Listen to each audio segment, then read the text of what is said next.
نحمده ونصلي على رسوله الكريم أما بعد فأعوذ بالله من الشيطان الرجيم بسم الله الرحمن الرحيم الذين آمنوا وتطمئن قلوبهم بذكر الله ألا بذكر الله تطمئن القلوب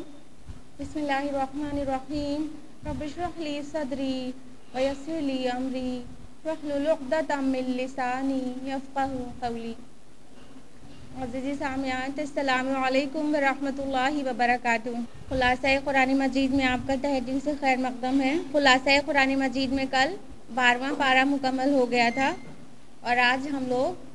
13ویں پارے کو جانیں گے اور سورہ یوسف چل رہی تھی۔ سورہ یوسف کے 6 رکوع ہم لوگ مکمل کر چکے ہیں اور 7واں رکوع ہے جو کہ آیات 50 سے 57 پر مشتمل ہے۔ حالانکہ پارہ آیت نمبر 53 سے سٹارٹ ہوتا ہے لیکن ہم لوگ پورا 7واں رکوع آج کور کریں گے۔ سورہ یوسف میں کل تک ہم لوگوں نے جانا بادشاہ نے جو خواب دیکھا تھا اس کو بتایا گیا جب دربار میں، تو کسی نے بھی اس کی خواب کی تعبیر نہیں بتائی، یہاں تک کہ قید خانے سے جو شخص رہا ہوا تھا اسے یوسف علیہ السلام کی یاد آ گئی اور اس نے جا کر یوسف علیہ السلام سے بادشاہ کا خواب بیان کیا اور یوسف علیہ السلام نے اس خواب کی تعبیر بتا دی۔ اب اس کے آگے سے تو بادشاہ وہ تعبیر سن کر بہت خوش ہوا جو یوسف علیہ السلام نے بتائی تھی، اور پھر آیت نمبر 50 میں ہے کہ بادشاہ نے کہا اس شخص کو میرے پاس لے آؤ،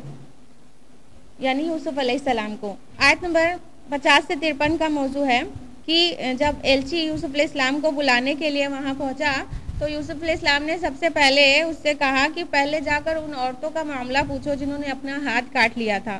پھر بادشاہ نے ان عورتوں کو بلوایا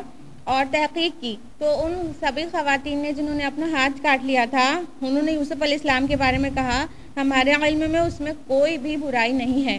یہاں تک کہ عزیز مصر کی بیوی نے بھی اپنی غلطی قبول کی اور مان گئی کہ یوسف سچا ہے اور وہی خطا کرنے والوں میں سے تھی۔ پھر اس کے بعد آیت نمبر 54 میں ہے کہ بادشاہ نے کہا آج کے دن سے آپ ہمارے نزدیک بڑے معتبر اور باعزت انسان ہیں، یعنی بادشاہ نے یوسف علیہ السلام کو اپنے ہاں عزت سے رکھ لیا۔ یوسف علیہ السلام نے خود سے ان کو سجیسٹ کیا۔ آیت نمبر 55 میں ہے آپ نے کہا مجھے ملک کے خزانے پر مقرر کر دیں، کیونکہ یوسف علیہ السلام نے جو خواب کی تعبیر بتائی تھی اس سے ان کو پورا اندازہ تھا کہ ملک پر ایک بہت بڑی آفت آنے والی ہے اور اگر اس کا مقابلہ کرنے کے لیے کوئی مؤثر قدم نہ اٹھایا گیا تو مصر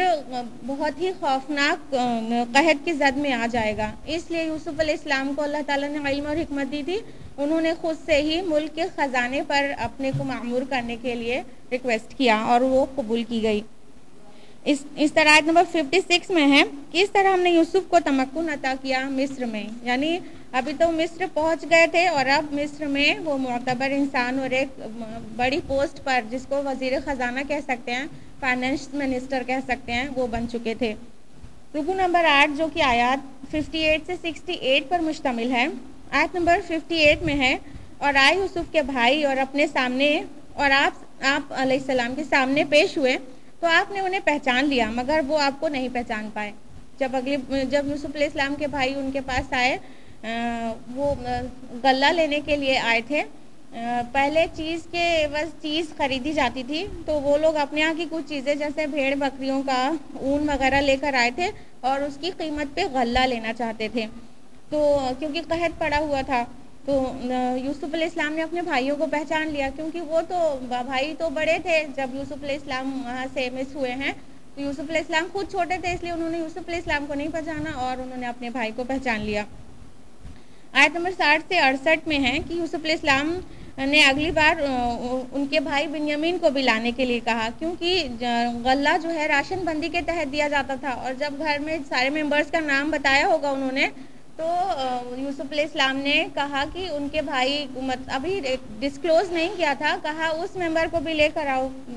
جو یوسف علیہ السلام کا اصل میں بھائی تھا۔ پھر جب وہ اپنے گھر کی طرف پلٹے اور انہوں نے اپنے والد سے کہا کہ ہم کو آرڈر ہے کہ ہم ان کو بنیامین کو بھی ساتھ میں لے کر جائیں، تو یعقوب علیہ السلام ڈرے کہ یوسف کے ساتھ جو معاملہ کیا تھا وہی نہ کریں، پھر بھی بڑی منتیں کرنے کے بعد یعقوب علیہ السلام تیار ہو جاتے ہیں اور بنیامین کو ان کے بھائیوں کے ساتھ بھیج دیتے ہیں۔ رکوع نمبر 9 جو آیات 69 سے 79 پر بیسڈ ہے، آیت نمبر 69 میں ہے اور جب وہ آئے یوسف کے پاس تو تو آپ نے اپنے بھائی کو اپنے پاس الگ بلا لیا اور بتا دیا کہ میں تمہارا بھائی ہوں۔ آیت نمبر 70 میں ہے پھر جب آپ نے ان کے لیے ان کا سامان تیار کر کے رکھ دیا تو پینے کا پیالہ اپنے بھائی کے سامان میں رکھ دیا۔ یہ بادشاہ کا ایک جام تھا جو کہ سونے کا بنا ہوا تھا، ایک خصوصی جام تھا۔ پھر ایک پکارنے والے نے پکارا، اے قافلے والوں تم تو چور ہو۔ آیت نمبر 71 سے 76 کے درمیان ہے۔ ان لوگوں نے پوچھا تمہاری کیا چیز گم ہو گئی ہے؟ تو جواب ملا کہ بادشاہ کا جام نہیں مل رہا ہے۔ تو شاہی ملازمین نے انہی لوگوں سے، یوسف علیہ السلام کے بھائیوں سے، قافلے والوں سے ہی کہا کہ بتاؤ تو تمہارے ہاں چوری کی کیا سزا ہے؟ تو ان لوگوں نے کہا کہ جس کے سامان میں وہ جام پایا جائے وہ خود اس کا بدلہ ہوگا، یعنی وہ آپ کا غلام بن کے رہ جائے گا۔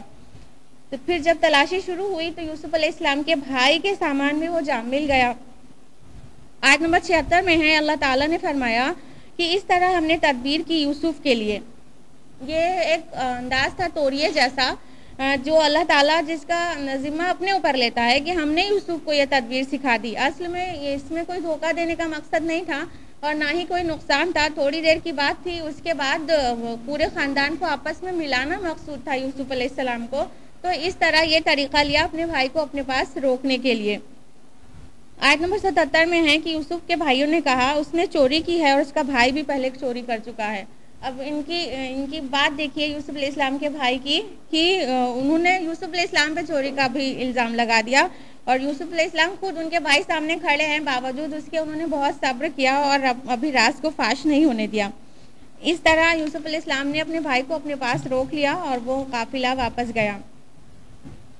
رکو نمبر 10 جو آیات 80 سے 93 پر مشتمل ہے۔ آیت نمبر 80 میں ہے کہ یوسف کے بھائی بنیامین کے بغیر اپنے والد کے پاس جانے میں گھبرا رہے تھے، یہاں تک کہ ان کا ایک بڑا بھائی تھا جس کا نام یہودا تھا، جو سب سے بڑا بھائی تھا یہودا نام کا، وہ تو اس نے تو مصر سے نکلنے کو، واپس جانے کو انکار کر دیا تھا، کیونکہ وہی سب سے زیادہ صالح تھا، اور پہلے بھی یوسف علیہ السلام کو جب وہ کنویں میں ڈالنے اور قتل کرنے کے لیے کہہ رہے تھے تو قتل کرنے کے لیے منع کیا، اس بات پہ تیار کیا کہ چلو قتل نہیں کرو، کنویں میں ڈالو۔ اور ابھی جب بنیامین کو روک لیا گیا تو وہ بالکل اپنے والد کو یعنی یعقوب علیہ السلام کو فیس کرنے کی ہمت نہیں جٹا پا رہے تھے، تو اس لیے انہوں نے کہا ہم مصر سے ہرگز نہیں جائیں گے۔ آیت نمبر 81 سے 83 میں ہے کہ جب بہرحال وہ لوگ باقی یہودا کو چھوڑ کر باقی بھائی جب لوٹ جاتے ہیں، جب جا کر اپنے والد کو بتاتے ہیں یعنی یعقوب علیہ السلام کو کہ بنیامین کی گرفتاری ہو گئی ہے اور بڑا بھائی یعنی یہودا وہ بھی لوٹ کر نہیں آیا ہے، تو پہلے ہی یوسف علیہ السلام کے غم سے نڈھال تھے حضرت یعقوب علیہ السلام، ان پر غم پڑا، پھر بھی ان کی زبان پر یہی کلمہ جاری تھا، فَصَبْرٌ جَمِيلٌ، بس اب صبر کرنا ہی بہتر ہے۔ آیت نمبر 84 سے 87 میں ہے، جب بنیامین اور بڑے بیٹے کی واپسی نہیں ہونے کی خبر ملی تو ان پر اور زیادہ صدمہ ہوا، ان کی آنکھیں پہلے ہی رو رو کر سفید ہو چکی تھیں اور اس کا نور جا چکا تھا، تو پھر بھی وہ اللہ ہی سے فریاد کرتے رہتے تھے اور اپنے بیٹوں کو سمجھا رہے تھے کہ جاؤ یوسف اور اس کے بھائی کو ڈھونڈو اور اللہ کی رحمت سے مایوس مت ہو۔ آیت نمبر 87 میں ہے کہ اللہ کی رحمت سے مایوس مت ہونا، یقیناً اللہ کی رحمت سے مایوس تو کافر ہی ہوتے ہیں۔ آیت نمبر 88 سے 93 میں ہے کہ اگلے سال جب غلہ لینے کے لیے آپ کے بھائی پھر سے مصر پہنچے تو یوسف علیہ السلام نے ظاہر کر دیا کہ میں یوسف ہوں اور یہ میرا بھائی ہے اور اللہ نے مجھ پر بڑا احسان کیا ہے۔ پھر ان کے بھائیوں نے بھی اپنی خطا قبول کی کہ انہوں نے جو کچھ بھی یوسف علیہ السلام کے ساتھ کیا تھا ان کے بچپن میں، تو یوسف علیہ السلام نے کیا جواب دیا سنیے، بہت بڑی بات ہے۔ آیت نمبر 92 میں ہے، لا تثریب علیکم اليوم، آج کے دن تم پر کوئی ملامت نہیں۔ یوسف علیہ السلام نے اپنے بھائیوں کی معافی پہ یہ جواب دیا کہ کوئی بھی ملامت نہیں آج کے دن، جبکہ کتنا بڑا قدم اٹھایا گیا تھا، کتنی بڑی بات تھی، سالہ سال وہ اپنے والدین سے بچھڑے ہوئے تھے، اس کے بعد بھی پل میں انہوں نے معاف کر دیا اپنے بھائیوں کو۔ اور یہی وہ آیت تھی جو رسول اللہ صلی اللہ علیہ وسلم نے فتح مکہ کے وقت پڑھی تھی، جب تمام مشرکین اللہ کے رسول کے سامنے ہاتھ باندھے سر جھکائے کھڑے تھے اور آپ سے بھی رحمت کی امید کر رہے تھے، لیکن آپ اتنی قدرت رکھتے تھے کہ جس کو چاہے سر قلم کرنے کا حکم دے دیں، لیکن اللہ کے رسول صلی اللہ علیہ وسلم نے یہی فرمایا کہ آج میں تم سے وہی کہوں گا جو میرے بھائی یوسف نے اپنے بھائیوں سے کہا تھا، لا تثریب علیکم اليوم، آج کے دن تم پر کوئی ملامت نہیں۔ تو رسول اللہ صلی اللہ علیہ وسلم نے جتنے مکہ کے مجرمین تھے ان کو یہ کہہ کر چھوڑ دیا تھا۔ آیت نمبر 93 میں ہے، تم میری قمیص لے جاؤ اور اسے میرے والد کے چہرے پر ڈال دو، آپ کی بصارت لوٹ آئے گی، اور تم لے آؤ میرے پاس اپنے تمام اہل خانہ کو۔ یوسف علیہ السلام نے وہ قمیص دی جو وہ اس کے لیے کہا کہ اس کو یعقوب علیہ السلام کے چہرے پر ڈال دینا تو ان کی آنکھوں کا نور پھر سے واپس آ جائے گا، اور پورے گھر کو لے آؤ اور یہاں پر تمہارے لیے اچھا ٹھکانہ ہے۔ غور کرنے کی بات یہ ہے کہ یہی قمیص سے یعقوب علیہ السلام کو سب سے پہلا صدمہ پہنچا تھا یوسف علیہ السلام کے بچھڑنے کا، اور قمیص کے ذریعے ہی ان کے ملنے کی خوشخبری ملتی ہے۔ رکو نمبر 11 جو کہ آیات 94 سے 104 پر مشتمل ہے، آیت نمبر 94 میں ہے، اور جیسے ہی قافلہ چلا ان کے والد نے فرمایا مجھے یوسف کی خوشبو آ رہی ہے، اگر تم نہ کہو کہ بوڑھا سٹیا گیا ہے۔ سوچئے یہ ایک بہت بڑی بات ہے کہ ادھر قافلہ مصر سے نکل رہا ہے، ادھر کنعان میں اتنی دوری پر لمحے بھر میں یعقوب علیہ السلام کو یوسف علیہ السلام کی خوشبو مل جاتی ہے۔ یہ کیسے تھا؟ یہ ایک معجزہ کے طور پہ تھا، اور اس سے یہ ظاہر ہوتا ہے کہ معجزات کل کے کل اس کا جو ظہور ہے اس میں نبی یا ولی کی کوئی کرامت نہیں ہے، بلکہ یہ اللہ تعالیٰ کی خاص عنایت ہے، کیونکہ اگر یعقوب علیہ السلام اس پر قادر ہوتے تو اتنے دن سے جو رو رہے تھے ان کو کب کا یوسف کی خبر مل گئی ہوتی، لیکن جب وہاں سے قافلہ نکلا ہے ان کی شرٹ لے کے تب ان کو یوسف علیہ السلام کی خوشبو ملی ہے، اور تب انہیں اور زیادہ یقین ہو گیا ہوگا کہ میرا بیٹا بس آس پاس ہی ہے اور ملاقات ہونے والی ہے۔ آیت نمبر 96 میں ہے، تو جب آیا بشارت دینے والا اور اس نے ڈالا اس قمیص کو یعقوب علیہ السلام کے چہرے پر تو آپ پھر سے ہو گئے دیکھنے والے۔ اس طرح یعقوب علیہ السلام کی آنکھوں کی روشنی واپس آ گئی۔ آیت نمبر 97 سے 100 میں ہے، پھر سب لوگ یوسف علیہ السلام کے پاس پہنچ گئے، یعنی ان کا پورا گھر، والدین پورے، تو آپ نے یعنی یوسف علیہ السلام نے اپنے والدین کو اونچے تخت پر بٹھایا۔ آیت نمبر 100 میں ہے، اور سب کے سب یوسف کے سامنے سجدے میں گر گئے۔ یہ سجدہ تعظیمی تھا جو رسول اللہ صلی اللہ علیہ وسلم سے پہلے کی امتوں پر جائز ہوا کرتا تھا، لیکن اب پیارے نبی صلی اللہ علیہ وسلم کی امت میں یہ بھی سجدہ تعظیمی بھی حرام مطلق ہے۔ یوسف علیہ السلام نے فرمایا کہ یہ ہے تعبیر میرے اس سچے خواب کی جو میں نے پہلے دیکھا تھا، یعنی بچپن میں میرے رب نے اس کو سچ کر دکھایا، سبحان اللہ۔ آیت نمبر 102 میں ہے، اے محمد یہ غیب کی خبروں میں سے ہے جو ہم آپ کی طرف وحی کرتے ہیں۔ اس طرح رسول اللہ صلی اللہ علیہ وسلم کو یوسف علیہ السلام کے بارے میں سب کچھ پتہ چل گیا، جس کے لیے چیلنجنگ موڈ میں کفار مکہ نے آپ سے پوچھا تھا کہ بتاؤ کہ بنی اسرائیل مصر میں کس طرح سیٹل ہوئے۔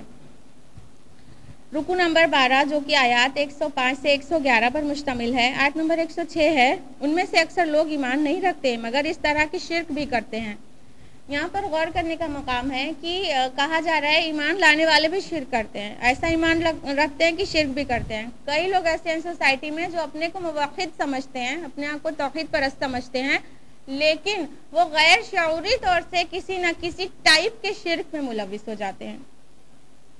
آیت نمبر 107 ہے، کیا وہ بے خوف ہو چکے ہیں کہ آج ہم کے ان پر ڈھانپ لینے والی کوئی آفت اللہ کے عذاب کی؟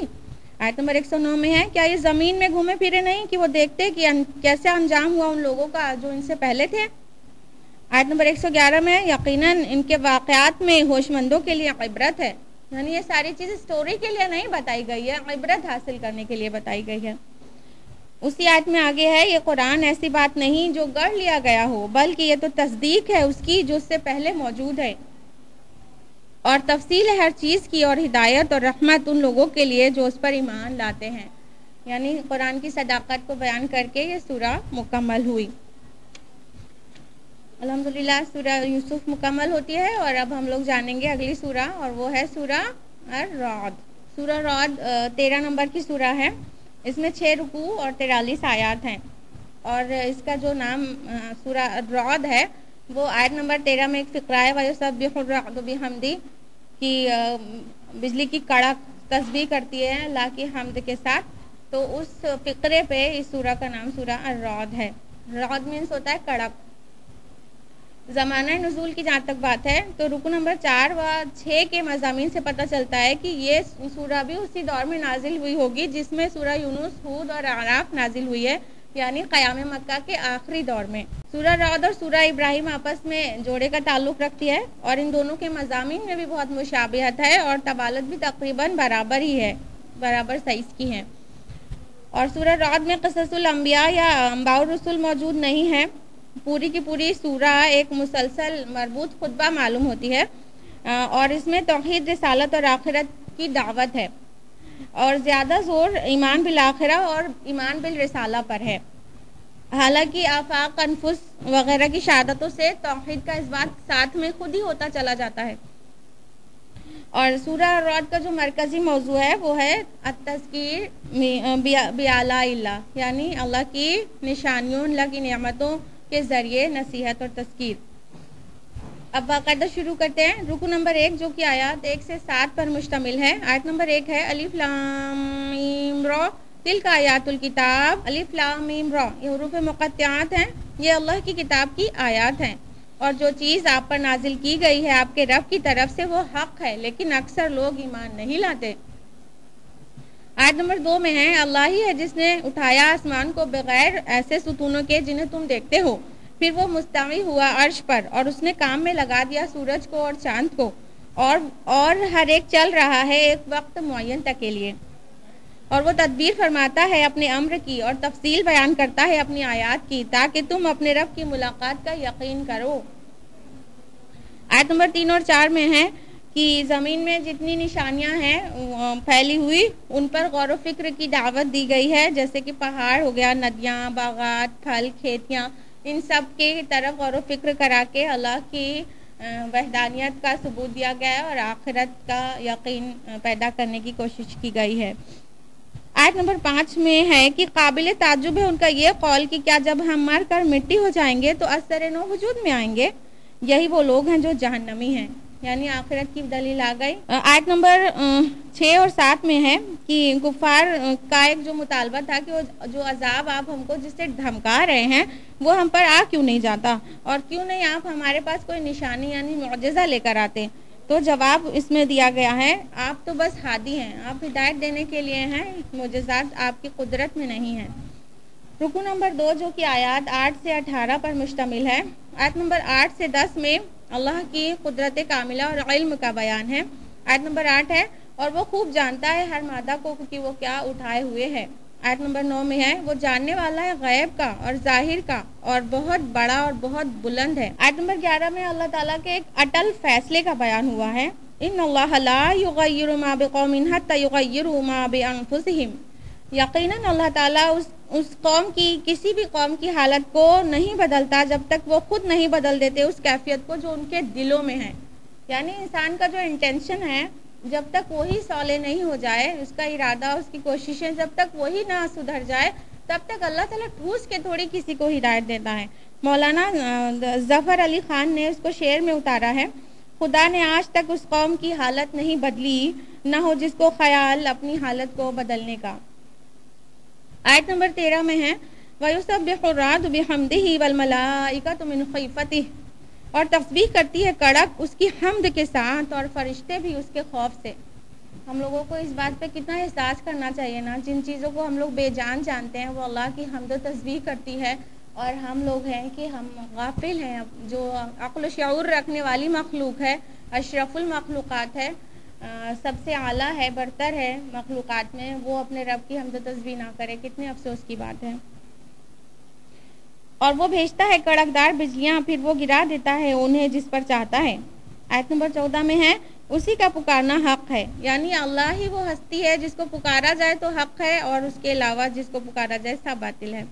آیت نمبر 14 میں ہی ہے اور جن کو یہ لوگ پکار رہے ہیں اس کے سوا وہ اس کی دعا کو کسی طرح بھی قبول نہیں کر سکتے۔